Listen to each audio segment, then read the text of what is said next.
नमस्कार प्यारे साथियों, मैं आपका जीके का टीचर सोनू स्वामी जीके वाले सोनू सर चैनल पर आपका स्वागत करता हूं। और आज सभी को संडे की बहुत बहुत शुभकामनाएं। संडे की छुट्टी की बहुत बहुत बधाई। आज जो हमारा टॉपिक रहेगा वो जो आप लोगों का सॉलिड वेस्ट के बारे में। बच्चों, आपका एक पेपर में क्वेश्चन दे रखा है टॉपिक, भाई सॉलिड वेस्ट और ई वेस्ट से क्वेश्चन आएंगे, तो वहां से हम लोग टॉपिक पढ़ेंगे। बच्चों, सबसे पहले देखेगा ठोस अपशिष्ट प्रदूषण, सॉलिड वेस्ट पोल्यूशन क्या होता है। बच्चों, वे पदार्थ इसके अंदर आएंगे जो पदार्थ क्या होते हैं, जो पदार्थ उपयोग के बाद में निरर्थक हो जाते हैं, वेस्ट हो जाते हैं, उनका दोबारा से उपयोग में नहीं लाया जाता है, तो ऐसे पदार्थों को हम लोग ठोस वेस्ट कहते हैं, ठोस अपशिष्ट कहते हैं। देखिए यहाँ लिखा हुआ स्पष्ट रूप से, वह पदार्थ जो उपयोग के बाद निरर्थक हो जाते हैं, जिनका कोई अर्थ नहीं रहता, जो वन टाइम यूजेबल होते हैं, एक बार यूज में आते हैं और उसके बाद वो यूज एंड थ्रो वाली कहानी हो जाती है, तो उनको बच्चों हम लोग जो कहते हैं उनको ठोस पदार्थ की श्रेणी में लाते हैं। ठोस अपशिष्ट का उत्पादन आधुनिक समाज की देन है। यहाँ का मतलब क्या हो रहा है बच्चों, जो मॉडर्न जो जमाना आ गया है, जो हमारे पहले दादा परदादा हुआ करते थे, उनको इस वेस्ट के बारे में इतना नहीं पता था। जो आजकल हम मोबाइल फोन का यूज कर रहे हैं, प्लास्टिक चीजों का यूज कर रहे हैं, जो आजकल का जो मॉडर्न जमाना आ गया है, इस जमाने में जो है इसकी जो ये जो ठोस जो हमारे अपशिष्ट हैं, जो सॉलिड जो आप लोगों का सॉलिड वेस्ट पोल्यूशन है, ये बढ़ता जा रहा है। इसका कारण है मोबाइल फोन के साथ साथ बच्चों के खिलौने, प्लास्टिक, बहुत सारी ऐसी चीजें जिनको रीयूज में नहीं ला जा सकता, वो सब इसके अंदर आ जाती हैं। तो अब यहाँ पर एक बात हो रही थी, इसके बाद हम देखेंगे वास्तव में यह समस्या पश्चिम देशों से उत्पन्न हुई। अब तुम्हें पश्चिम देशों का पता होना चाहिए बच्चों। पश्चिम देश कौन से हैं? पश्चिम देशों में हमारे आ जाते हैं G7 वाले जो हमारे देश हैं। G7 कौन कौन से देश हैं? जिसके अंदर बच्चों आप लोगों का जर्मनी, इटली, ब्रिटेन, फ्रांस, आपका कनाडा, अमेरिका, जो ये अमीर देश हैं, जो विकसित देश हैं, इनको कहा जाता है पश्चिम देश। ये पश्चिम देश जो विकसित देश होते हैं बच्चों, इनके पास पैसा ज्यादा है, और ये पैसा ज्यादा होने के कारण क्या करते हैं दोस्तों, ये पैसा ज्यादा होने के कारण ये एक बार चीज को खरीदते हैं और उसके बाद उसको रीयूज में नहीं लाते, उसको फेंक देते हैं। जैसे हमारे यहाँ पर क्या होता है, हमारे इधर जो देश है ये विकासशील देश है। विकसित देश और विकासशील देशों में क्या फर्क होता है? विकसित देश के पास पैसा बहुत ज्यादा है, अमेरिका के पास, ब्रिटेन के पास, ये ऐसे ऐसे देश इनके पास पैसा बहुत है। ये एक बार चीज को खरीदेंगे और उसको यूज एंड थ्रो वाला काम करते हैं, यूज किया और उसको फेंक दिया। जबकि हमारे यहाँ पर संरक्षण संस्कृति अपनाई जाती है। संरक्षण संस्कृति को बोलते हैं कि हम एक बार किसी चीज को खरीद लेते हैं, उसको हम बार बार यूज करते रहते हैं। हम तो इतने जहरी हैं, इतने खतरनाक है मेरे भाई। बुरश ने ना 10 रुपए की बुरश आवा है, 20 रुपए की बुरश आवा है कोलगेट, और बुरश को यूज करने के बाद भी हम लोग क्या करते हैं, बार बार एक बार जब बुरश घिस जाती है तो उसको नाडा डालने के काम में ले लेंगे। एक बार मेरे भाई बनियान हमारा घिस जाए तो बनियान घिसने के बाद में हम क्या करते हैं, मोटरसाइकिल साफ करेंगे, मोटरसाइकिल साफ करने के यूज में लाएंगे। तो हम तो रीयूज करते हैं, हम तो संरक्षण पद्धति अपनाते हैं। लेकिन ये जो पश्चिम देश है, यहाँ से मेरे बच्चों ये जो आधुनिक जमाना आया पश्चिम देश है, इसका जो ये सॉलिड वेस्ट है ये किसकी देन है? तो ये पश्चिम देशों की देन है। हमारे जो इधर के देश है, यहाँ पर जो होता है इसमें संरक्षण संस्कृति अपनाई जाती है, जबकि उधर कौन सी संस्कृति अपनाई जाती है? वहां पर यूज एंड थ्रो कल्चर अपनाया जाता है। यूज एंड थ्रो कल्चर को जो होता है, यहाँ पर देखो लिखा हुआ है, वास्तव में यह समस्या पश्चिम देशों की देन है, क्योंकि इन देशों में विकसित देश होने के कारण, ये विकसित देश है, इनके पास पैसा ज्यादा है, तो use and throw away culture, यानी कि प्रयोग करो और फेंक दो, प्रयोग करो और फेंको संस्कृति को अपनाया जाता है यहाँ पर। जबकि विकासशील देश कौन कौन से हो गए? चीन हो गया, भारत हो गया, जो बच्चों गरीब देश है, विकासशील देश है, जिनका भी विकास हो रहा है, तो उन देशों के अंदर क्या होता है, एक चीज को अनेक बार प्रयोग में लाया जाता है। मैंने आपको बताया टूथ ब्रश को बार बार यूज करेंगे, बनियान मेरे भाई छलना हो जाएगा, इतना उन्हें कति उसमें तक कहीं 15-20 सुराख नहीं हो लेंदे, इतना मारा दादा उसने पैर रह जावा है। उसके बाद भी मेरे भाई उसके सुराख जब वो कति जमा खिड़ लेगा ना, उसके बाद भी ये नहीं कि उसको फेंक देंगे, उसके बाद मोटरसाइकिल साफ करने के काम आएगा। कच्छा को भी दोबारा दोबारा प्रयोग में लाते हैं हम लोग, तो इतने खतरनाक हैं, बार बार प्रयोग में लाया जाता है। तो इस संस्कृति को बोलते हैं, जो वेस्टर्न देश अपनाते हैं, पश्चिमी देश अपनाते हैं, इस संस्कृति को बोलते हैं use and throw away culture. और हमारी संस्कृति को क्या बोलते हैं? संरक्षण संस्कृति बोलते हैं। तो याद रखना बच्चों, जो गरीब देश है वो कौन सी संस्कृति अपनाते हैं? संरक्षण संस्कृति को अपनाते हैं। विकासशील देशों की अपेक्षा ज्यादा ठोस अपशिष्ट प्रदूषण करते हैं। इसलिए जो विकसित देश है, याद रखना, जो विकसित देश है वो विकासशील देशों की अपेक्षा ज्यादा ठोस अपशिष्ट प्रदूषण करते हैं। उनका योगदान, जो पश्चिम देश है, उनका योगदान ठोस अपशिष्ट जो पोल्यूशन करने में बहुत भारी योगदान है जो पश्चिम देश अमेरिका वगैरह हो गया उनका। तो यहाँ पर हम लोग देखेंगे कौन कौन से ठोस अपशिष्ट होते हैं और किसको किस श्रेणी में रखा गया, ये सारी श्रेणी आ जाती है बच्चों। जो धात्विक ठोस अपशिष्ट होते हैं, धात्विक का मतलब होता है जो धातु होती है, वो धात्विक ठोस अपशिष्ट कौन कौन से, कांच हो गया, डिब्बा हो गया, बोतल हो गई, क्रोकरी हो गई, कुर्सी हो गई, लोहा हो गया, ये सारी की सारी जितनी भी है ये सारी आ जाती है धात्विक ठोस अपशिष्ट में। अधात्विक ठोस अपशिष्ट में कौन कौन सी आती है, तो अधात्विक ठोस अपशिष्ट में आ जाती है अपशिष्ट पैकिंग, अपशिष्ट पैकिंग का अपशिष्ट, कपड़ा, रबड़, ये अधात्विक होती है बच्चों। ये धात्विक ठोस है, ये अधात्विक ठोस है। इसके बाद चर्म हो जाता है, चमड़ा, चर्म का मतलब चमड़ा, भोज्य पदार्थ, ये सब किस में आ जाते हैं, अधात्विक ठोस में आ जाते हैं। भारी ठोस अपशिष्ट कौन से होते हैं, ये धात्विक ठोस थे, अब ये भारी ठोस अपशिष्ट है। इसमें मशीनों के पुर्जे आ गए, फर्नीचर के टुकड़े आ गए, टायर आदि आ गया बच्चों। इसके अंदर राख जो होगी ये भी हमारी ठोस अपशिष्ट में आती है। तो राख जो होती है उसके अंदर हमारा जो हो गया कास्ट हो गया बच्चों, कोयला हो गया, उपले हो गए, उपले की राख हो, उपली नहीं है ये उपले हैं, उपले की राख हो गया बच्चों, उपली नहीं है ये, उपली तो वो होती है जो छोटी छोटी बनाई जाती है, जी नाम अपनी देसी भाषा में थेपड़ी कह दिया करें, ये थेपड़ी नहीं उपली, उपली कह सकते हो, उपले भी हो सकते हैं, उपले की राख, यानी कि देखो आज एक नया वर्ड मिल गया उपली, उपली की राख। उसके बाद मृत जीव, मृत जीव भी बच्चों हमारे ठोस अपशिष्ट में आते हैं, जैसे कि पशु, कुत्ता, बिल्ली या अन्य जंगली जंतु जो पड़े रहते हैं उनकी हड्डियां, वो भी ठोस अपशिष्ट मृत जीव आ जाते हैं। मकानों के जो जो अवशेष बच जाते हैं वो भी, जैसे मिट्टी आ गई बच्चों, पत्थर आ गए जो हमारे वेस्ट टूट फूट बच जाती है। उसके बाद हमारा कास्ट का मतलब होता है बच्चों काट, कास्ट का मतलब क्या होता है काट, जिसको हम काट बोलते हैं उसको कास्ट यहाँ लिखा हुआ है, ये काट होता है बच्चों। और धातु के सामान जो जो हम लोग सैनिटरी वगैरह का यूज करते हैं, तो आपको याद रखना है सैनिटरी वगैरह का जो हम यूज करते हैं उसके जो ठोस पदार्थ है वो बच जाते हैं। कृषि जन्य अपशिष्ट कौन से होते हैं, तो ये भूसा हो गया, खाद हो गया, पत्तियां हो गई, डंठल हो गए, अनाज हो गया, जो बच्चों डंठल वगैरह, अनाज वगैरह, पत्तियां वगैरह, खाद वगैरह होती है, कृषि जन्य अपशिष्ट में आ जाती है। उसके बाद जो मलमूत्र होता है, ग्रामीण एवं नगरीय क्षेत्रों का उत्सर्जित मलमूत्र भी इसमें अपशिष्ट में आता है। उसके बाद उद्योग जन्य अपशिष्ट, जो उद्योगों से, जो फैक्ट्रियों से निकलने वाले अपशिष्ट होते हैं, जैसे नाभिकीय कचरा, कोयला, राख, रासायनिक अपशिष्ट आ जाते हैं इसके अंदर। उसके बाद बच्चों चिकित्सक अपशिष्ट कौन से होते हैं, तो रासायनिक एवं जैविक अपशिष्ट, शरीर के अंग हो जाते हैं, जो सिरिंज वगैरह हो जाती है, जो बच्चों हमारे हॉस्पिटलों से निकलने वाली, यहाँ पर चिकित्सक की बात हो रही है, चिकित्सा जो रसायन निकलता है, जैविक अपशिष्ट निकलते हैं, जीवों के अपशिष्ट निकलते हैं। और क्या निकलता है सर जी, यहाँ से सिरिंज निकलती है। सिरिंज के अलावा बच्चों आपको याद रखना नली निकलती है, यहाँ से नली हो गई। उसके बाद बोतल हो गई, जो ग्लूकोज की बोतल वगैरह होगी, दवाइयों के पैकेट हो गए, ये सब अपशिष्ट में आते हैं। तो ये अपशिष्ट की श्रेणी में कौन किस श्रेणी में आता है, धात्विक अपशिष्ट, अधात्विक अपशिष्ट कौन से हैं, भारी कौन से हैं, राख कौन सी, मृतजीवी, ये सारे मैंने आपको बता दिए।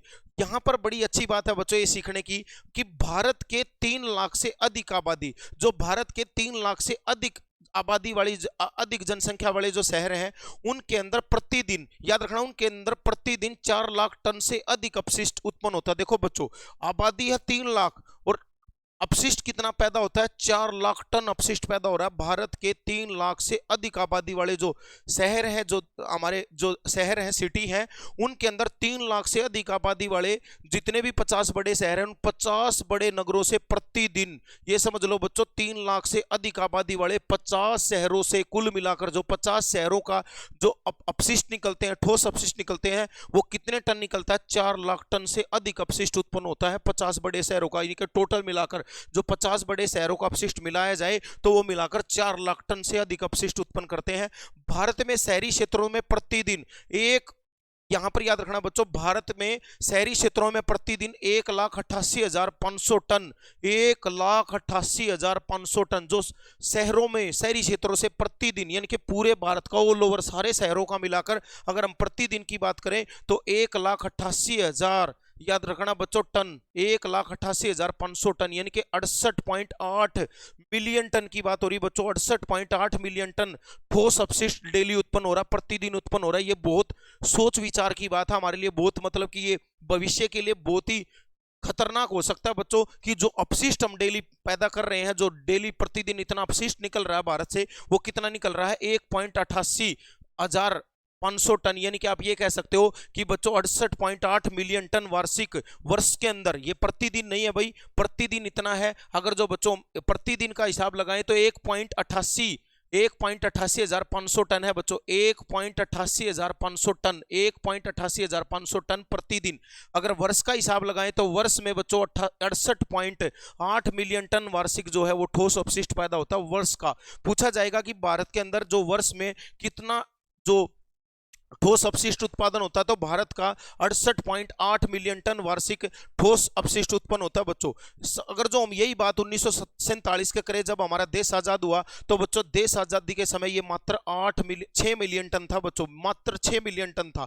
अब देखिएगा कि वर्तमान में 68.8 मिलियन टन है, यानी कि बच्चों उस समय की बात करें तो उस समय से आज 62 मिलियन टन ज्यादा हम लोग जो है अपशिष्ट उत्पादन कर रहे हैं। जब हमारा देश आजाद हुआ उस समय मात्र 6 मिलियन टन वार्षिक अपशिष्ट उत्पादन हुआ करता था, ये लिखा हुआ यहां पर साफ रूप से। और आज वर्तमान की बात करें तो 68.8 मिलियन टन जो है बच्चों वो वार्षिक अपशिष्ट पैदा हो रहा है। उसके बाद भारत के 6 महानगर है जो दिल्ली, मुंबई, चेन्नई, कलकत्ता, बेंगलोर और हैदराबाद, ये 6 बड़े महानगर हैं जहां से बच्चों भारी मात्रा में अपशिष्ट उत्पन्न होता है। यानी कि ये समझ लीजिएगा ये सॉलिड जो हमारा वेस्ट है उसके उत्पादन में ये 6 महानगर सबसे आगे हैं, जैसे कि दिल्ली, मुंबई, चेन्नई, कलकत्ता, बेंगलोर एवं हैदराबाद। ये उसके बाद आपको याद करना है कि ठोस अपशिष्ट से क्या प्रभाव पड़ते हैं। प्रभाव की ज्यादा बताने की जरूरत नहीं है, वैसे फिर भी आपको पता होगा बच्चों ठोस अपशिष्ट से क्या होता है। भविष्य में बढ़ते हुए कचरे से भयंकर पर्यावरण समस्याओं के आगमन से भारी विनाश होने की संभावना है। यानी कि जो बच्चों ये इतना जो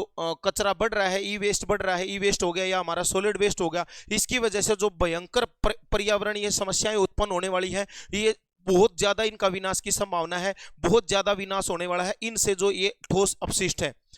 सागर तटीय भागों में कचरा तथा अपशिष्टों के निपटान के कई प्रकार की परिस्थितिकीय समस्याएं उत्पन्न हुई है। जो सागर के तट है बच्चों, समुद्र के तट है, उनके भागों में कचरा तथा अपशिष्टों के निपटान से क्या करती है हमारी बहुत सारी कंपनियां, हमारे बहुत सारे देश क्या करते हैं, समुद्र के किनारे ले जाकर जो हमारा जो ये ठोस अपशिष्ट होते हैं इनको वहां पर डिस्ट्रॉय करने की कोशिश करते हैं, इनका निपटान करने की कोशिश करते हैं। और अगर समुद्र के किनारे जाकर जब ये इस वेस्ट को, इस अपशिष्ट को ये जब इसका निपटान करने की कोशिश करते हैं तो उससे समुद्री जीवों के अंदर बहुत ज्यादा हानि हो रही है। इसके अंदर बच्चों बहुत सारी कोरल आपने सुना होगा, कोरल एक जीव होता है, समुद्री जीव होता है कोरल, और वो कोरल बहुत ज्यादा उनकी मृत्यु हो रही है, मछलियों की बहुत ज्यादा मृत्यु हो रही है समुद्र के किनारे। ई वेस्ट को जो हमारा निपटान करने से क्या प्रभाव पड़ रहा है, समुद्री जीवों पर बहुत ज्यादा प्रभाव पड़ रहा है। मैं आपको बताना चाहूंगा विश्व की सबसे बड़ी कोरल वॉल ऑस्ट्रेलिया के अंदर है, जिसको बच्चों प्रवाल भित्ति कहा जाता है। विश्व की सबसे बड़ी प्रवाल भित्ति, मूंगे की दीवार बोलते हैं उसको हिंदी में, मूंगे की दीवार। आपको बताना चाहूंगा इतने कोरल जीव मर चुके हैं, इतने कोरल जीव मर चुके हैं कि विश्व की सबसे लंबी दीवार, जैसे चाइना की दीवार है ऐसे समुद्र के अंदर एक दीवार खड़ी हो गई है। इस कोरल की, इन कोरल की इतनी ज्यादा मृत्यु हुई है। ये किस कारण हुई है? ये बच्चों आपके जो अपशिष्ट निकलते हैं सागर तट पर, जो हम अपशिष्ट निकालते हैं और उन सागर तट पर जाकर उनका जो हम उन अपशिष्टों का निपटान करते हैं, उसके कारण बहुत सारे समुद्रीय जीवों की लगातार मृत्यु हो रही है, जिस कारण मछलियां एवं कोरल सहित कई सागरीय जीवों की मृत्यु हुई है। भूमिगत जल के रिसाव, आहार श्रृंखला में हानिकारक तत्वों का प्रवेश। जो आहार श्रृंखला आपको पढ़ाई गई थी बच्चों, आहार श्रृंखला क्या होती है? जो घास होती है या जो छोटे जीव होते हैं उनको बड़े जीव खाते हैं, फिर उनसे बड़े जीव उनको खाते हैं, फिर उनसे बड़े जीव उनको खाते हैं।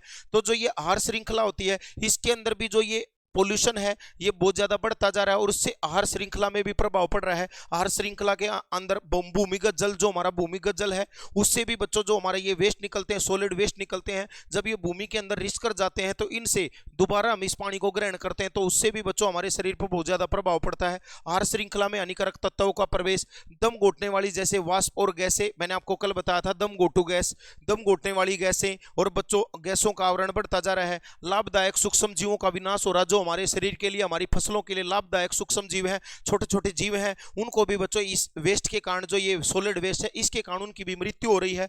जबकि मच्छरों आदि को बढ़ावा मिल रहा है, मच्छर अत्यधिक पैदा हो रहे हैं, कीट, हानिकारक कीट ज्यादा पैदा हो रहे हैं, जो सूक्ष्म जीव जो हमारे लिए लाभदायक है वो मर रहे हैं और बच्चों खराब जीव उत्पन्न हो रहे हैं, मच्छर हो गए, कीट हो गए एवं चूहे आदि में वृद्धि हो रही है। कैंसर जैसी बीमारियां बढ़ रही हैं, मस्तिष्क संबंधी रोग हो रहे हैं बच्चों, ब्रेन संबंधी डिजीज हो रही है, डायरिया जैसी बीमारी बीमारी हो रही है, डिसेंट्री हो रही है बच्चों, हेजा प्लेग जैसी बीमारियां बढ़ रही हैं और हेपेटाइटिस जैसे रोग में वृद्धि हो रही है इन ठोस अपशिष्टों के कारण। तो ये इसके हमारे बढ़ते हुए क्या है, प्रभाव है। उसके बाद आप देखोगे ठोस अपशिष्ट का उपचार या प्रबंधन। इनके उपचार जरूर याद करके जाना, जितने भी बच्चे इस वीडियो को देख रहे हैं इनके उपचार जरूर याद करके जाना बच्चों। ठोस अपशिष्ट उपचार एवं प्रबंधन का मतलब क्या होता है, ट्रीटमेंट और मैनेजमेंट ऑफ सॉलिड वेस्ट। ये क्वेश्चन आपके पेपर में आएगा, आपके एग्जाम के अंदर स्पेशल लिख रखा है कि इसका जो मैनेजमेंट है सॉलिड वेस्ट की वो कैसे की जाएगी, ये पूछा जाएगा आपसे। तो इसको बच्चों आपको याद रखना, ठोस अपशिष्ट पदार्थों का दहन करके उनका निपटान, उनका स्वरूप परिवर्तन। स्वरूप परिवर्तन का मतलब होता है जैसे कि बच्चों बहुत सारी बोतलें हैं, हम लोग बिस्लेरी वगैरह की जो कई सारी बोतलें हैं, कोई भी पानी की बोतल है उसको हम फेंक देते हैं, यूज एंड थ्रो करते हैं। उसके बाद उन बोतलों को इकट्ठा करके उनसे कुछ और बना लिया जाता है, उनके स्वरूप में परिवर्तन कर दिया जाता है, उनके खिलौने बना लिए जाते हैं। टूटे हुए खिलौने मिल गए तो उनका कुछ और बना लिया जाएगा, उनकी दरियां बना ली जाएंगी, चटाई बना ली जाएगी, तो उसको रीयूज में लाया जाता है, स्वरूप परिवर्तन किया जाता है। दहन का मतलब होता है उनको जलाकर निपटान करके, आदि अपशिष्ट प्रबंधन के अंतर्गत आते हैं। ये सब बच्चों दहन, निपटान, स्वरूप परिवर्तन, ये सब इसके अंदर इसके मैनेजमेंट के अंदर आते हैं। वास्तव में अपशिष्ट, जो अपशिष्ट तत्व होते हैं विशेष स्थान पर सड़ गलकर प्रदूषण फैलाते हैं। जो ये अपशिष्ट पदार्थ होते हैं जहां पर किसी विशेष स्थान पर पड़े होंगे तो वहां पर बच्चों ये सड़ने लग जाएंगे, गलने लग जाएंगे और वहां पर पोल्यूशन फैलाने लग जाएंगे। इनसे नियोजित पुनर्प्रयोग अथवा निपटान आवश्यक है। इनका जो बच्चों नियोजित पुनर्प्रयोग का मतलब होता है रीयूज, और इनका निपटान होता है वो बहुत ज्यादा जरूरी होता है। इस दिशा में विकसित एवं विकासशील देश दोनों प्रयत्नशील हैं। जो विकसित देश है वो भी प्रयत्न कर रहे हैं और जो विकासशील देश है वो भी लगातार बच्चों इसमें प्रयत्न कर रहे हैं। इनको जो रोकने के लिए लगातार प्रयत्न किए जा रहे हैं। बहुत सारी प्रयोगशालाएं लगाई गई हैं, इनके निदान के लिए बहुत सारे संयंत्र खोले गए हैं जहां पर ई वेस्ट को जलाया जाता है, दहन किया जाता है। भारत के अंदर ये जो बच्चों दहन संयंत्र ये कहां पर है सर जी, भारत के अंदर जो ये सॉलिड वेस्ट दहन संयंत्र ये नागपुर के अंदर लगाया गया है। तो ये आप लोगों को इनके प्रबंधन निम्नलिखित प्रकार से किया जा सकता है। तो बच्चों इसके प्रबंधन के लिए क्या क्या किया जा सकता है, पुनः चक्रण, रिसाइकलिंग की बात हो रही है बच्चों। पुनः चक्रण का मतलब होता है इस विधि द्वारा अवशिष्टों को पुनः प्रयोग में लाया जाता है। अवशिष्टों को इस विधि द्वारा पुनः प्रयोग में लाया जाता है। नाम से क्लियर हो रहा है, ज्यादा बताने की जरूरत नहीं, फिर भी आप देख सकते हो। जैसे कि प्लास्टिक की धातुओं को गलाकर पुनः प्रयोग में लाना, अखबार तथा पुराने कागजों को गलाकर चक्रित करना तथा पुरानी प्लास्टिक की दरियां तथा चटाई बनाना। यानी कि आप ये एग्जांपल ले सकते हो कि जो ई वेस्ट जो हमारे सॉलिड वेस्ट पोल्यूशन होते हैं उनको हम क्या करेंगे, जैसे कि प्लास्टिक तथा धातुओं को गलाकर प्रयोग में लाना, अखबार तथा पुराने कागज को गलाकर दोबारा से प्रयोग में लाना, तथा बच्चों पुराने, जैसे आपने देखा होगा वो आते हैं रद्दी अखबार बेच, लोहा प्लास्टिक बेच, वो क्यों आते हैं लेने के लिए, वो क्या करते हैं बच्चों, आप लोग जो आपके घर में सॉलिड वेस्ट पड़ा हुआ था दिवाली के टाइम पर हम लोग उसको बेचते हैं तो उसको वो खरीद कर ले जाते हैं। और यहाँ तक कि मेरे भाई तो बुढ़िया के बाल भी बिकने लग गए हैं, बालों को भी रीयूज किया जाता है, उनको भी जो बेचारे गंजे हो जाते हैं उनको लगाया जाता है। यहाँ तो हर चीज का ट्रीटमेंट चल रहा है। तो जो आपके घर में सॉलिड वेस्ट पड़ा होता है उसको खरीद कर ले जाते हैं और उसके बाद में उनको क्या करते हैं, रीयूज में लाते हैं। तो ये रिसाइकलिंग होता है बच्चों। उसके बाद रस्सियां बनाई जाती हैं, प्लास्टिक की दरियां बनाई जाती हैं, चटाई बनाई जाती है, तो उसको रीयूज में लाया जाता है।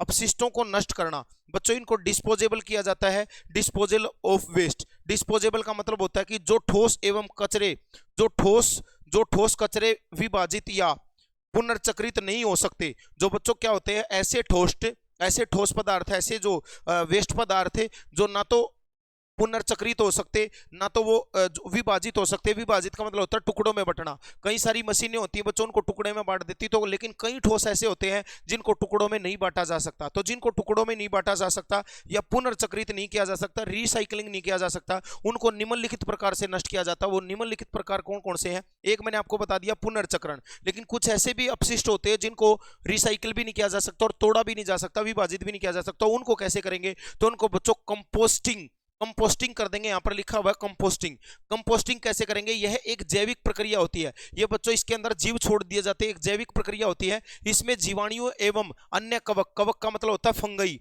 जो बच्चों आपके फंगी होते हैं, फंगी की बात हो रही है बच्चों यहाँ पर, जिसके अंदर क्या होता है, उसके अंदर फंगी छोड़ दिया जाता है, कुछ जैविक जीवाणु, और उसके अंदर कवक के माध्यम से कार्बनिक अपशिष्टों को ऑक्सीजन की उपस्थिति में ह्यूमस में तब्दील कर दिया जाता है। वेरी वेरी इंपॉर्टेंट है। जो ह्यूमस होता है ये पौधे के लिए बहुत ज्यादा जरूरी होता है बच्चों। ह्यूमस क्या होता है, पौधे के लिए जरूरी होता है। कुछ ऐसे पदार्थ होते हैं जिनको हम रिसाइकिल नहीं कर सकते या उनको तोड़ नहीं सकते, तो उनके अंदर क्या किया जाएगा, जैविक प्रक्रिया से उनको नष्ट किया जाएगा। इसके अंदर कुछ जीवाणु और कुछ कवक छोड़ दिए जाते हैं और कवक के माध्यम से कार्बनिक अपशिष्टों को ऑक्सीजन की उपस्थिति में ह्यूमस में तब्दील कर लिया जाता है। ह्यूमस में परिवर्तन करने के बाद जो पौधे के विकास के लिए क्या होते हैं, बहुत ज्यादा जरूरी होते हैं। तो बच्चों जो टूट नहीं सकता, रिसाइकल नहीं हो सकता, तो उसमें कवक छोड़ के, फंगी छोड़ के उसको रिसाइकल की बजाय उसको ह्यूमस में तब्दील कर लिया जाता है। दबाना, लैंड फिलिंग बच्चों याद रखना, लैंड फिलिंग होता है बच्चों, लैंड फिल्स होता है। इसमें क्या होता है, इस प्रक्रिया के तहत जमीन में गहरा खड्डा खोदकर जो आपके ई वेस्ट होते हैं, जो आपके सॉलिड वेस्ट होते हैं, यहां पर याद रखना बच्चों ये ई वेस्ट और सॉलिड वेस्ट एक ही बात है। ई वेस्ट कौन कौन से होते हैं वो भी मैं आपको बता दूंगा, लेकिन ई वेस्ट को भी और सॉलिड वेस्ट को भी एक ही प्रक्रिया से ही बच्चों उसका मैनेजमेंट है। आप याद रखना जो मैं ये करवा रहा हूं, ये दोनों की मैनेजमेंट एक साथ करवा रहा हूं। इसमें आपकी दो मैनेजमेंट है, E waste management and solid waste management. तो आपको यहां पर याद रखना है जो बच्चों दबाना होता है, लैंडफिल्स होते हैं, इस प्रक्रिया के तहत जमीन में गहरा खड्डा खोदकर जो ठोस पदार्थ होते हैं, जो कूड़ा कचरा होता है, अवशेष होते हैं, उनको गहरे गड्ढे में दबा देते हैं तथा उस पर मिट्टी ढक देते हैं। इससे क्या होता है बच्चों, वातावरण को प्रदूषित नहीं करता वो, और जो वो क्या होता है वो जमीन में दब जाता है और जमीन में दबकर रह जाता है। उससे उठने वाली जहरीली गैसें या कुछ भी होता है, कीटाणु विटाणु जो भी होता है उसके अंदर सड़ गलने के कारण वो जो होता है वो जमीन में ही दब जाता है, बाहर नहीं आ पाता। उसके बाद बच्चों दहन का मतलब हो जाता है कि उसको जला दिया जाता है। इसमें अपशिष्टों को इसमें उन अपशिष्टों को ज्वलनशील है, ज्वलनशील का मतलब जो जल सकते हैं। तो अब कुछ पदार्थ ऐसे होते हैं बच्चों जो जलते नहीं है, लेकिन जो जलने लायक होते हैं, जो जल सकते हैं, उनको क्या किया जाता है, ज्वलनशील, जो जैसे कि अस्पताल के अपशिष्ट हो गए, जो हॉस्पिटल में अपशिष्ट होते हैं, निस्तारण के लिए एकत्रित करते हैं। हॉस्पिटल के कुछ ऐसे चीजें होती हैं जिनको जलाया जा सकता है, तो उनको क्या करता है, निस्तारण के लिए इकट्ठा किया जाता है और उनको जला देते हैं। यदि उन्हें खुली जगह में जलाया जाए तो हानिकारक गैसें निकलती हैं। जो बच्चों हॉस्पिटल के ई वेस्ट होते हैं, हॉस्पिटल के जो सॉलिड वेस्ट होते हैं, ई वेस्ट कह रहा हूं मैं, हॉस्पिटल के जो सॉलिड वेस्ट होते हैं, अगर उनको बच्चों क्या किया जाता है, अगर जो उनको कहीं खुली जगह में उनका दहन किया जाए, उनको जलाया जाए, तो बच्चों वहां से हानिकारक गैसें निकलेंगी और जो हानिकारक गैसें होंगी वो हमारे वातावरण के अंदर पोल्यूशन फैलाएंगी। तो इसलिए उनका क्या किया जाता है, जो पर्यावरण को नुकसान पहुंचाती है, इसलिए इन्हें दहन यंत्र, याद रखना बच्चों, इनको खुली जगह में नहीं किया जाता है, इसलिए इनको दहन यंत्र, जो बच्चों ये प्लांट लगाए गए हैं, प्लांट में जलाया जाता है। और अभी अभी मैंने आपको बताया था भारत में यह दहन यंत्र जो संयंत्र है वो कहाँ है, नागपुर में लगाया गया है। तो याद रखना जो हॉस्पिटल से निकलने वाले वेस्ट होते हैं उनको बच्चों खुली जगह में नहीं जलाया जाता, क्योंकि अलग अलग आदमियों को अलग अलग प्रकार की बीमारी होती है। उन बीमारियों से जब उनको आग में जलाया जाएगा तो हानिकारक गैसें उत्पन्न होगी और वो वायु में मिलकर किसी अन्य आदमी को वो बीमारी हो सकती है। इसलिए उसको खुले स्थान पर जलाने की बजाय नागपुर में एक सेंटर लगाया गया है, वहां पर जलाया जाता है। उसके बाद बच्चों विखंडन का मतलब आप समझ सकते हो, उसको टुकड़ों में तोड़ा जाएगा। तो यहां पर क्या होगा, इस पद्धति के अंतर्गत अवशिष्टों को मशीनों द्वारा पीसा जाता है, क्योंकि वे न तो ज्वलनशील होते और न ही पानी में घुल सकते। जो ऐसे पदार्थ ना तो घुल सकते और न ही बच्चों ज्वलनशील होते, तो ऐसे पदार्थों को क्या किया जाता है, ऐसे पदार्थों को मशीन में टुकड़ों में तोड़ लिया जाता है। जैसे हमारे एक दोस्त है, उनकी फैक्ट्री है, वो क्या करते हैं, जो पुरानी प्लास्टिक होती है उसको, प्लास्टिक की बोतलें, जितना भी प्लास्टिक का सामान होता है, मुझे भी कहता रहता है घर में कोई प्लास्टिक का सामान है टूटा फूटा तो मुझे दे जाया कर, मैं शब्द दे जाऊं, असली हो बीनू का शब्द भी दे जाया कर, कोई दिक्कत नहीं है। तो टूटा फूटा कोई सामान है तो क्या करता है, उसको मशीन में उसको पिघला कर और उससे क्या करता है, लंबी तार बना लेता है, और लंबी तार को क्या होता है, मशीन में से टुकड़ों में बांट देता है, दाना बनाया जाता है उसका। मैं उसको देख के आया था, उसको प्लास्टिक का दाना बनाता है वो, और वो दाना बहुत महंगा बिकता है। सस्ता खरीद कर उसको बाद में रीयूज के लिए, रिसाइकिल के लिए उसको दाना बनाया जाता है। तो ऐसे ही बच्चों क्या होता है, कुछ ऐसे पदार्थ होते हैं जो टूट नहीं सकते, जो जल नहीं सकते, जो पानी में नहीं गल सकते, ना जल सकते ना गल सकते, तो ऐसे पदार्थों को क्या कर लिया जाता है, विखंडन कर लिया जाता है। और याद रखना बच्चों, जैसे कि इसका एग्जांपल ले सकते हो चीनी मिट्टी बर्तन। और आपको पता चीनी मिट्टी बर्तन हरियाणा में कहाँ बनते हैं, गुड़गांव के अंदर बनते हैं बच्चों। हरियाणा में चीनी मिट्टी बर्तन कहाँ बनते हैं, गुड़गांव के अंदर बनते हैं, तथा प्लास्टिक आदि। उसके बाद आप देखेंगे अगला हमारा इसमें आ जाता है बच्चों, क्या इसके अंदर वर्मी कल्चर आ जाता है। वर्मी कल्चर तो आप नाम से ही क्लियर हो गया होगा। इस विधि में अपशिष्ट पदार्थों को केचुए छोड़े जाते हैं। इसमें क्या होता है बच्चों, वर्मी कल्चर के अंदर अर्थवॉर्म छोड़े जाते हैं। अर्थवॉर्म जो जमीन में से निकलने वाले केचुए होते हैं, अर्थवॉर्म छोड़ दिए जाते हैं, और इसमें अर्थवॉर्म को छोड़ा जाता है। इन पदार्थों को तोड़कर ये क्या करते हैं, जो इन पदार्थों को तोड़कर उनमें मल उत्सर्जित करते हैं। मल उत्सर्जित का मतलब होता है कि वो जो अपना मल छोड़ते हैं, जो गंध छोड़ते हैं, उनमें मल उत्सर्जित करते हैं और इसके पोषक तत्वों में वृद्धि करते हैं। तो बच्चों याद रखना, वर्मी कल्चर होता है, एक प्रक्रिया होती है। इसमें ई वेस्ट, जो हमारे ई वेस्ट कह रहे हैं, बार बार ई वेस्ट निकल रहा मुंह से, जो सॉलिड वेस्ट होते हैं, जो अपशिष्ट पदार्थ होते हैं, उसमें केचुए छोड़ दिए जाते हैं, और वो केचुए क्या करते हैं, इसमें अपने मल से उसके अंदर मल उत्सर्जित करके उसके अंदर पोषक तत्वों में क्या कर देते हैं, वृद्धि कर देते हैं। उसके बाद समुद्री डंपिंग, ये है तो बच्चों बेकार विधि, लेकिन फिर भी पेपर में पूछी जा सकती है, ये कोई मतलब सही विधि नहीं है, फिर भी ये पूछी जा सकती है। ये समुद्री डंपिंग हानिकारक होती है। इस प्रक्रिया में कचरे, अपशिष्ट सामान व रासायनिक तथा नाभिकीय कचरे आदि को समुद्री जो मगन तट होता है उसमें डंप कर दिया जाता है, यानी कि उसको उसमें डंप कर दिया जाता है। इससे जलीय परितंत्र तथा मानव स्वास्थ्य पर प्रतिकूल प्रभाव पड़ता है। प्रतिकूल का मतलब होता है बच्चों अपोजिट प्रभाव पड़ता है। इसे मैंने बोला था ये हानिकारक प्रक्रिया होती है, ये ज्यादा नहीं अपनाई जाती। समुद्रों के किनारे अगर जो कोई डंप किया जाता है, उसको किया जाता है बच्चों वेस्ट को पदार्थ को, तो उससे हमारे मानव के शरीर पर भी और जलीय जीवों के शरीर पर भी बहुत ज्यादा हानि पहुंचती है। उसके बाद याद रखना ताप, एक अगला आ जाता है बच्चों अपघटन। अपघटन जो होता है, अपघटन की विधि क्या है, इस विधि में ऑक्सीजन की अनुपस्थिति, ऑक्सीजन की अनुपस्थिति में, उपस्थिति नहीं बच्चों, ऑक्सीजन की अनुपस्थिति अथवा कम मात्रा में पदार्थों को जलाया जाता है। इसमें क्या होता है, ऑक्सीजन की अनुपस्थिति में या फिर कम मात्रा में थोड़े थोड़े करके पदार्थों को जलाया जाता है। इस विधि द्वारा कार्बनिक पदार्थों से चारकोल, जो तारकोल बच्चों सड़क बनाने में यूज होता है, जो प्लास्टिक का तारकोल बन जाता है, वेस्ट पदार्थों से तारकोल बनाया जाता है, एसीटोन बनाया जाता है, ईंधन गैस बनाई जाती है। तो इस विधि से क्या होता है, उसको वेस्ट पदार्थों को कम ताप पर जलाया जाता है और ऑक्सीजन की अनुपस्थिति में जलाया जाता है। तो उनसे क्या होता है, उनसे बच्चों हम लोग तारकोल निकालते हैं। अभी हाल ही में शायद जींद के आसपास कई किलोमीटर लंबा रोड बनाया गया था, ये भी प्लास्टिक से बनने वाला पहला रोड है, जींद के आसपास बनाया गया था। ये पीछे सी करंट अफेयर का क्वेश्चन था बच्चों। तो इस विधि से, इसको अपघटन विधि बोलते हैं, उसको अपघटित कर दिया जाता है। उसके बाद उसके बाद आ गया बच्चों, ये आपका खत्म हो गया जो मैंने आपको अभी सॉलिड वेस्ट पढ़ाया। सॉलिड वेस्ट के बाद अगला जो हमारा जाता है, इसको हम लोग बोलेंगे ई वेस्ट। सॉलिड वेस्ट के बाद बच्चों हम लोग देखेंगे ई वेस्ट। अच्छा एक बात याद रखना, ई वेस्ट मैं आपको बाद में पढ़ाऊंगा, इससे पहले मैं आपको एक और बता देता हूं। सॉलिड वेस्ट का एक और क्वेश्चन है, उसको बोलते हैं बच्चों हम लोग पॉलीक्रोप प्रौद्योगिकी। पॉलीक्रोप बोलते हैं बच्चों इसको। एक क्वेश्चन आ सकता है आपके पेपर में, पॉलीक्रोप प्रौद्योगिकी क्या है। ये भी बच्चों एक विधि है पॉलीक्रोप प्रौद्योगिकी। याद रखना ये नवीनतम तकनीकी है, ये पूछा जा सकता है ये कौन सी, ये एक नवीनतम तकनीकी है, नवीनतम टेक्नोलॉजी है। इसमें क्या होता है सर जी, इसमें भी ठोस पदार्थों को पुनः रिसाइकिल किया जाता है, ठोस पदार्थों को रीयूज किया जाता है। तो ठोस पदार्थों को रीयूज करने की एक विधि है जिसको पॉलीक्रैक विधि होती कहते हैं बच्चों। इसमें क्या होता है, जो हमारे ठोस पदार्थ होते हैं उनको जो ठोस पदार्थ होते हैं उनको ताप अपघटन या प्लाज्मा गैसीकरण के माध्यम से उनको रीयूज किया जाता है। ताप अपघटन, टेम्परेचर से उनका अपघटन करना, या तो बच्चों टेम्परेचर से उनका अपघटन कर लिया जाता है, एक पॉलीक्रैक विधि है। ये भी ठोस पदार्थों को गलाने की विधि है। इसमें प्लाज्मा गैसीकरण या फिर बच्चों ताप अपघटन के माध्यम से उसको क्या होता है, वेस्ट पदार्थों को रीयूज किया जाता है। उसके बाद अब देखोगे वर्मीकल्चर हो गया। ई अपशिष्ट पोल्यूशन, जो ई वेस्ट पोल्यूशन है उसको पढ़ेंगे बच्चों। ई का मतलब होता है इलेक्ट्रॉनिक, ई से आपको क्लियर हो गया होगा इलेक्ट्रॉनिक पोल्यूशन की बात हो रही है, इलेक्ट्रॉनिक वेस्ट पोल्यूशन की बात हो रही है। यहाँ बच्चों हमारे क्या हो जाता है, इसको उपयोग के बाद बेकार हो चुके इलेक्ट्रिकल एवं इलेक्ट्रॉनिक उपकरणों को ई अपशिष्ट कहा जाता है। जो बच्चों यूज के बाद जैसे charger, lead, mobile phone, TV, refrigerator, ये सब जितने भी इलेक्ट्रॉनिक उपकरण होते हैं, ये एक बार यूज करने के बाद जब खराब हो जाते हैं तो इनको फेंक दिया जाता है। तो ये सब ई वेस्ट में आते हैं बच्चों, आप सभी समझ गए होंगे, इसको ज्यादा बताने की जरूरत नहीं है। इसमें लिखा हुआ ई अपशिष्ट के अंदर TV, radio, mobile, washing machine, CD player, printer, refrigerator, AC, पंखा, फ्रिज, कूलर, सब रिमोट वगैरह सब आ जाता है बच्चों। जिससे अनेक हानिकारक रसायन एवं बारूद धातुओं तथा सीसा, कैडमियम, क्या होता है बच्चों, ये जो ई वेस्ट होते हैं इनके अंदर, ई वेस्ट के अंदर बाहर जाके सुन लें, इसको क्या होता है, इससे हानिकारक रसायन, भारी धातुएं तथा सीसा, कैडमियम, ये जो बच्चों टीवी वगैरह होते हैं, मोबाइल फोन, चार्जर, लीड, इनके अंदर इलेक्ट्रॉनिक उपकरण होते हैं, उन इलेक्ट्रॉनिक उपकरणों में क्या पाया जाता है, भारी धातुएं पाई जाती हैं, लेड पाया जाता है, कैडमियम पाया जाता है, पारा पाया जाता है, और क्या पाया जाता है सर जी, बेरिलियम पाया जाता है, आदि पाए जाते हैं, जो मानव स्वास्थ्य तथा पर्यावरण, जीव जंतुओं के लिए क्या होते हैं, बहुत ज्यादा हानिकारक होते हैं बच्चों।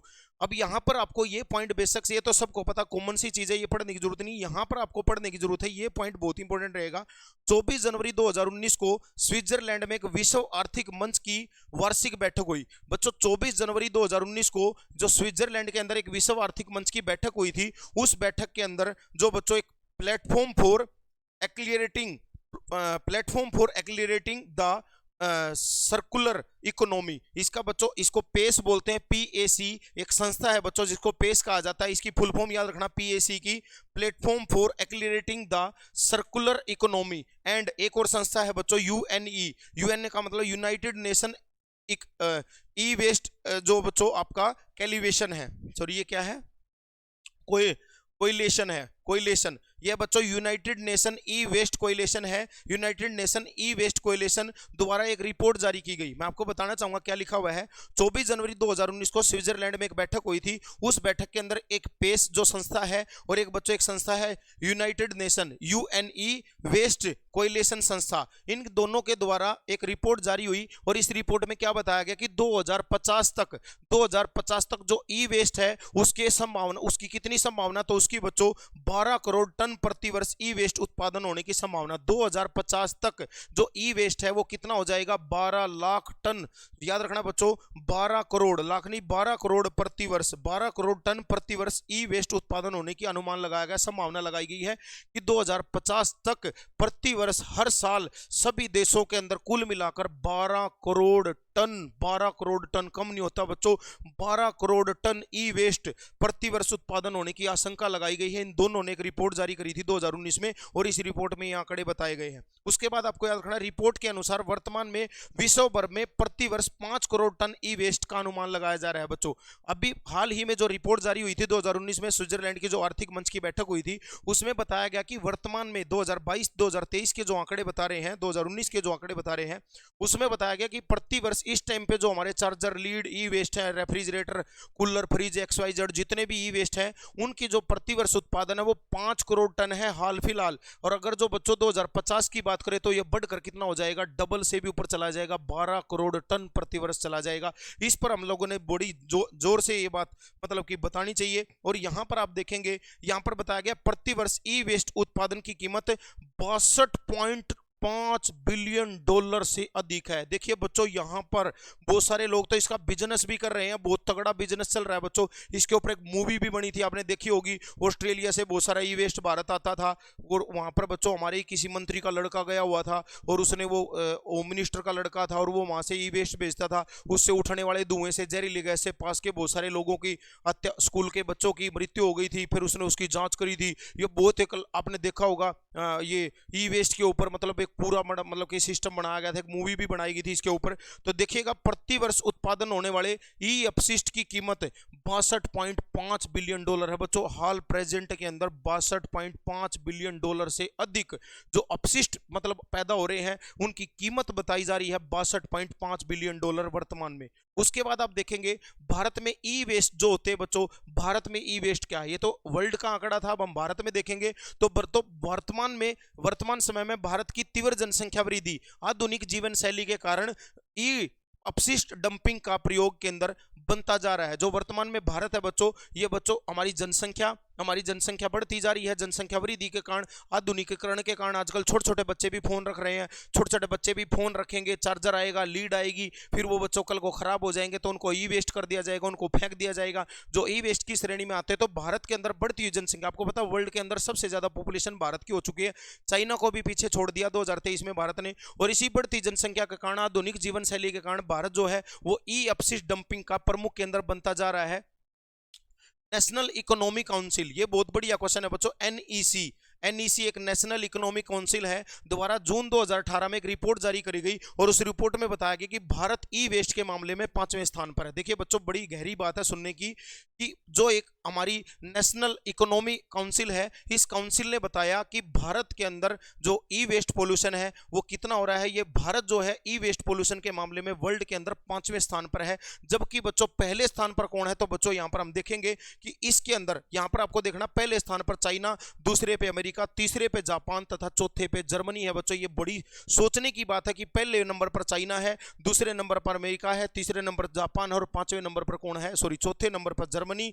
पहले पे चीन, अमेरिका, जापान, जर्मनी के बाद जो 5वां स्थान आता है वो किसका आता है, भारत का आता है। ये जून 2018 में बच्चों एनईसी द्वारा एक रिपोर्ट जारी करी गई थी, उसमें आंकड़े बताए गए। और यहां पर बड़े ध्यान देने योग्य बात है कि भारत में प्रतिवर्ष 20 लाख टन ई अपशिष्ट पैदा हो रहा है। इस क्वेश्चन पर स्टार लगाना। अगर जो हम वर्ल्ड की बात करें तो वर्ल्ड में बच्चों 5 करोड़ टन प्रति वर्ष ई अपशिष्ट पैदा हो रहा है। वर्ल्ड के अंदर 5 करोड़ जो टन है, 5 करोड़ टन प्रति वर्ष ई अपशिष्ट पैदा हो रहा है। अगर बच्चों भारत की बात करें तो भारत के अंदर 20 लाख टन ई अपशिष्ट पैदा हो रहा है। डेली प्रतिदिन 20 लाख टन ई अपशिष्ट पैदा होता है भारत के अंदर। ये क्वेश्चन नोट करना बच्चों, वेरी इंपॉर्टेंट क्वेश्चन रहेगा। और जिसकी जो लगभग कीमत बताई जा रही है बच्चों, कीमत कितनी है उसकी, तो कीमत है बच्चों 4,38,085 टन ई अपशिष्ट प्रति वर्ष रिसाइकल, सॉरी कीमत नहीं है ये, जिसमें से लगभग रिसाइकल कितना हो रहा है, तो बच्चों रिसाइकल कितना हो रहा है 4,38,085 टन, यानी कि आप समझिए 20 लाख टन में से मात्र लगभग 4.5 लाख, अंदाजा लगाएं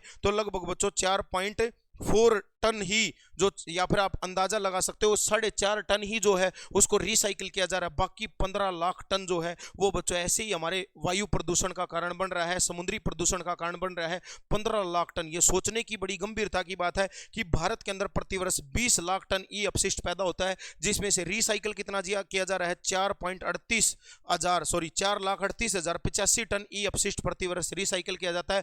बाकी जो बच गया बच्चों लगभग 15,60,000 के करीब, वो सारे का सारा बच्चों क्या हो जाता है, वो सारे का सारा रिसाइकिल नहीं हो पाता, तो हम लोग उसको ऐसे ही फेंक देते हैं और ऐसे ही फेंकने का कारण वायु प्रदूषण, समुद्र प्रदूषण, मृदा प्रदूषण का वो कारण बनता जा रहा है। ये बहुत ही समझने की और सोचने की बात है। उसके बाद बच्चों ई कचरा प्रबंधन नियम बनाया गया है।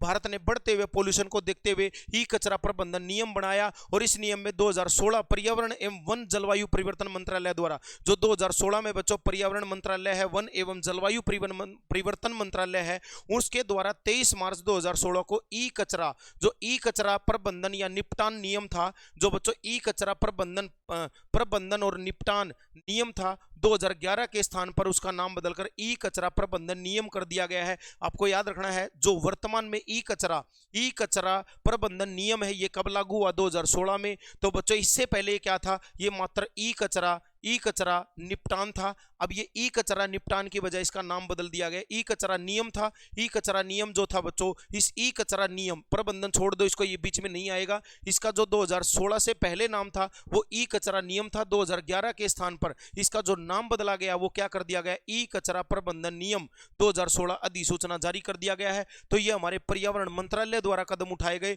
और इसमें क्या किया गया, इसमें एक वेरी वेरी इंपॉर्टेंट क्वेश्चन रहेगा, ये वाला क्वेश्चन आपके लिए वेरी वेरी इंपॉर्टेंट रहेगा। इसमें क्या किया गया बच्चों, ध्यान से सुनना, जो ई कचरा प्रबंधन 2016 में नियम लागू हुआ, ई कचरा प्रबंधन नियम, इसमें क्या बताया गया कि जो उत्पादन करने वाली फैक्ट्रियां हैं, जो उत्पादकता है, करने वाली फैक्ट्री है, जो भी उसके उत्पादन करने के जिम्मेवार है, जो भी ये चीजें बना रहे हैं, वही इसका निदान करेंगे, वही इसका निपटान करेंगे। उनको ये जिम्मेदारी दी गई है कि जो आप अगर जो कोई भी फैक्ट्री में कोई भी आप ई वेस्ट बनाते हो, कोई भी आप प्रोडक्ट बनाते हो, तो उस प्रोडक्ट का उत्पादन आप करोगे तो उसका प्रबंधन भी आप करोगे। उस प्रबंधन के लिए एक बच्चों इनको जिम्मेवारी दी गई, जिसका नाम क्या किया गया, एक्सटेंडेड प्रोड्यूसर रिस्पॉन्सिबिलिटी, इसको ईपीआर बोलते हैं बच्चों। ये क्वेश्चन आने की पूरी संभावना पेपर में कि ई कचरा प्रबंधन नियम 2016 ने क्या किया। ई कचरा प्रबंधन नियम 2016 ने ये एक ईपीआर नाम से एक लॉन्च जारी किया, एक नियम बनाया ईपीआर। इसमें क्या होगा, एक्सटेंडेड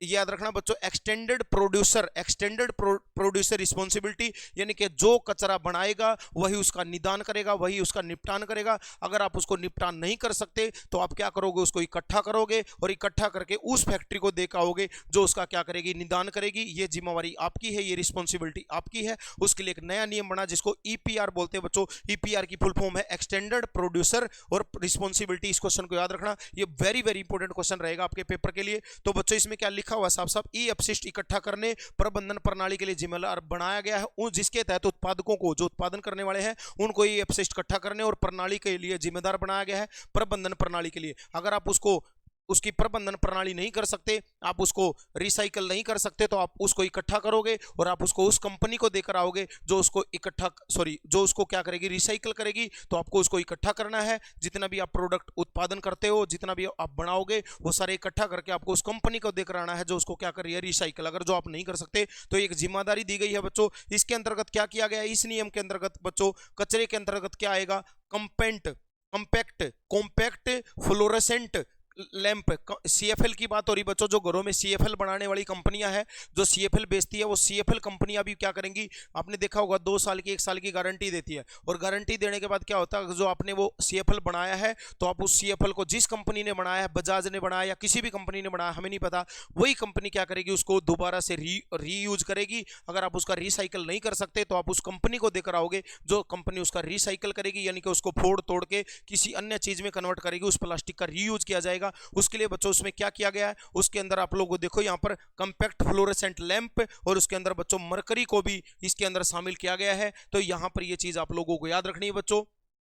अब आप कहोगे सर ई वेस्ट के प्रबंधन कैसे किया जाए, तो बच्चों जो मैंने आपको सॉलिड वेस्ट के प्रबंधन बताए थे, उसी को ही बच्चों हम लोग ई वेस्ट के प्रबंधन में ला देंगे। सेम प्रबंधन है, बिल्कुल सेम टू सेम डिट्टो है, कोई फर्क नहीं है। ई वेस्ट प्रबंधन में, ई वेस्ट मैनेजमेंट में और सॉलिड वेस्ट मैनेजमेंट बिल्कुल सेम है बच्चों। उसमें भी यही होगा, उसके अंदर बच्चों उसको डंपिंग की जाएगी या फिर उसको लैंड फिलिंग किया जाएगा। लैंड फिलिंग के बाद या तो लैंड फिलिंग करो या उसका दहन करो, सेम टू सेम डिट्टो है, कोई ज्यादा पढ़ने की आवश्यकता नहीं है। उसके शरीर पर क्या प्रभाव पड़ते हैं तो आप समझ सकते हो बच्चों। शरीर पर इफेक्ट आप सभी जानते हो, शरीर पर क्या क्या इफेक्ट पड़ते हैं। अन्य बीमारियां होती है, जैसे कि ई वेस्ट के अंदर पारा पाया जाता है, पारा से मीना माटा रोग होता है, आप सभी को पता। और भी अन्य रोग होते हैं, जैसे कि बच्चों आप लोगों को पता होगा PVC, पॉलीविनाइल क्लोराइड।